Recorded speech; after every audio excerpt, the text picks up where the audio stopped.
Friends मु प्रदीप्त स्वागत करुच्ची पुणी थे आपण को आउ गए ब्लॉग रे। बर्तमान मु अच्छी भट्टारिका रे।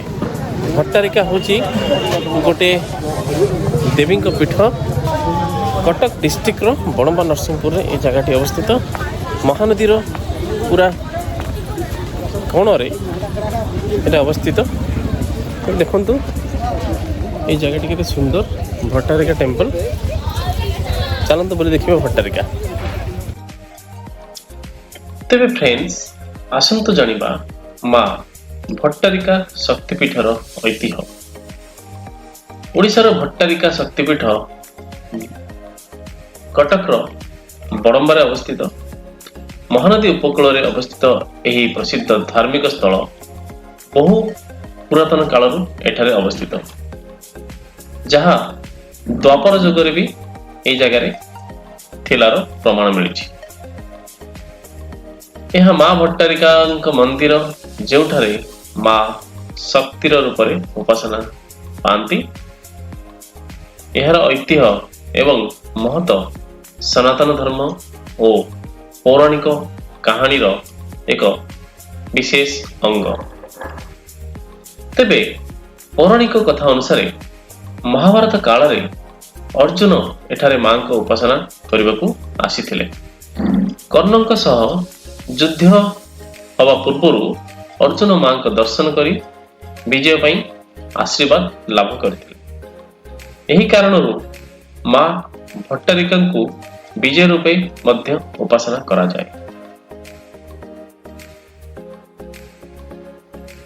पौराणिक गल्प अनुसार परशुराम जे विश्व को मातृशक्तिर गुरुत्व जणाइथिले एठारे माँ भट्टारिका शरण रे आसीथिले। परशुराम एठारे दीर्घ दिन धरी तपस्या करिथिले एवं माँ को आशीर्वाद प्राप्त करथिले। यह माना जाए जे एही स्थान रे परशुराम को तपस्या सफल होइथिला एवं माँ देवी रूप में प्रकट होइथिले एवं तांको शक्ति एवं दैवी शक्तिर सारसूत्र दान करथिले। आउ मध्य कह जाए एठारे दानव मानक आतंक देश को बहुल भाव में व्यापी थिला। माँ भट्टारिका एठारे आविर्भाव होई दानव मानक विनाश करी देशवासी को सुरक्षा प्रदान करते। मां को प्रतिमा को महानदी उपकूल रे प्रतिष्ठा करा जायथिला, जेउठारे एबे एही प्रसिद्ध मंदिरटी अवस्थित। भट्टारिका मंदिर रे दुर्गा पूजा एवं माघ संक्रांति बेले बड़ परिमाणर उत्सव आयोजन करा जायଥାଏ। एही अवसर रे भक्त माने मां को आशीर्वाद लाभ पाई दूर दूरांतरु आसी थांती। मंदिर परिवेष्टित प्राकृतिक सौंदर्य, महानदी जलप्रवाह एवं पवित्र परिवेश भक्त माननकु एठारे नुआ अनुभूति देई थाए।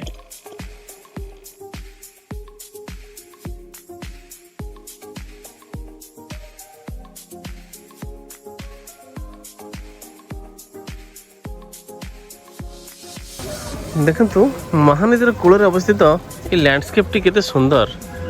महानदी एठी अल्ट्रा वाइड हो जाइए आउ एते चौड़ा जे एपटू अपन सेपट को चाह भी पारे। चाहिए आपको क्लीयर विजन ही हेनी एते चौड़ा जगहटा यहाँ महानदी गोटे कोण रे मे भी एटा गोटे मुहाण भली लगुच।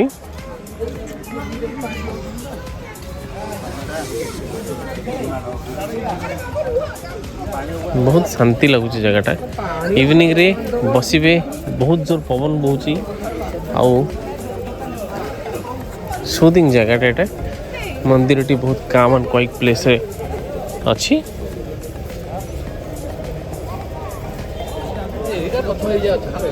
माँ भट्टारिका ये गोटे अधिष्ठात्री देवी मंदिर।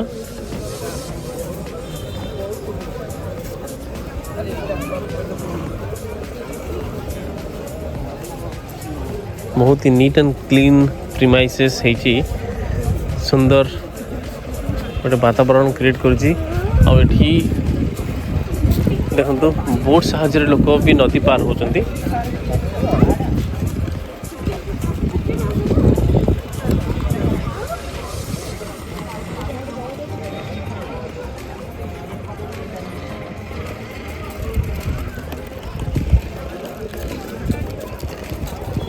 ये जगह गुड़ा महानदी खाई जाऊला कालक्रमे तेणु ताको प्रिवेंट करने पत्थर सोलिंग होती आउ पत्थर को जोड़ी के रखापी ये सब जालीर व्यवस्था कराई ताकि पत्थर खसी न जाऊ। तेरे आसतु जानिबा भट्टारिका रे आमे केमती पहुंची परिबा। भट्टारिका पीठ जहाँ ओडिशार कटक जिलार महानदी कूल अवस्थित यह भुवनेश्वर ठारू प्राय 105 किलोमीटर दूर में अवस्थित एवं कटक ठारू प्राय 75 किलोमीटर दूरतार अवस्थित। यह सड़क मार्ग में आसी पहुंचवा पाखापाखि 2 ରୁ 2.5 घंटा समय लगी था। प्रधान सड़क मार्ग हूँ भुवनेश्वर कटक आठगड़ दे आपण भट्टारिका आसीपर। आठगड़ ठारू भट्टारिकार दूरता पाखापाखि 16 किलोमीटर अटे।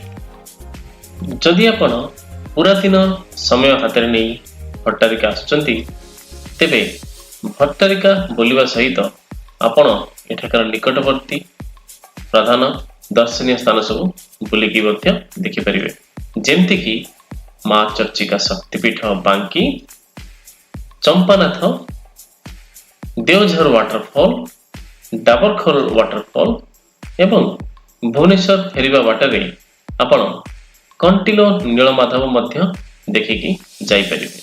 पिकनिक बा बनभोजी करिबा पई नवेम्बर रु जनवरी मास पर्यंत भट्टारिका पीठरे बहुत लोकंक भीड़ जमे। बनभोजी करिया पई आखपाख अंचल रे बहुत सुविधा प्रदान करा जायछि। पानीय जल एवं पिंडी मानकर व्यवस्था मध्य करा जायछि। गाड़ी पार्किंग पई बहुत स्पेस अछि भट्टारिका रे। एई जगार स्पेशल अट्रैक्शन होछि सनसेट। एठी जो पाहाच सब अछि this is also called the sunset point of Bhattarika. तेबे फ्रेंड्स एमती थिला हमर भट्टारिका उपरे एई छोटिया संस्करणटी। आशा करुँची आपन को ये वीडियोटी भल लगी थिबो। जदि भल लगी वीडियो को लाइक और चैनल को सब्सक्राइब निश्चय कर दिबे। देखा हम पुणी गोटे एमतिया इनफॉर्मेटिव वीडियो रे। से पर्यंत भलरे थांतु, सुस्थ थांतु। नमस्कार।